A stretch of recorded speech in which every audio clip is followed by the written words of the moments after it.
A teaspoon of neutron star weighs 6 billion tons, more than every car, building, and human on Earth combined. But to understand why, we have to go back to the moment a massive star dies.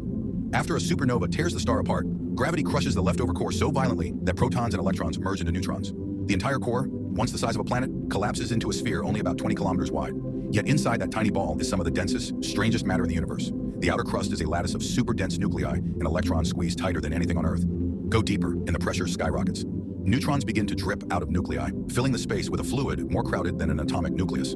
Farther in, matter becomes so compressed that it forms nuclear pasta, long, twisted shapes with names like spaghetti, lasagna, and gnocchi. These bizarre structures may be the strongest material in existence, capable of withstanding forces that would tear any normal matter apart. Going toward the core, neutrons form a quantum superfluid, frictionless, swirling like a cosmic whirlpool. This superfluid can suddenly shift, causing starquakes that make a neutron star briefly spin faster. And threaded through this entire object are magnetic fields so powerful they can warp atoms and erase data from across 1,000 kilometers. In the most extreme neutron stars, magnetars, the magnetic field is trillions of times stronger than Earth's. When you zoom out, a neutron star is a cosmic paradox, tiny but massively heavy, simple in composition, yet wildly complex inside. It's not quite a black hole, but it's close. Add just a little more mass, and the entire star collapses into a singularity. Neutron stars sit on the razor's edge between matter and the abyss, giving us a rare glimpse into the most extreme physics the universe can produce.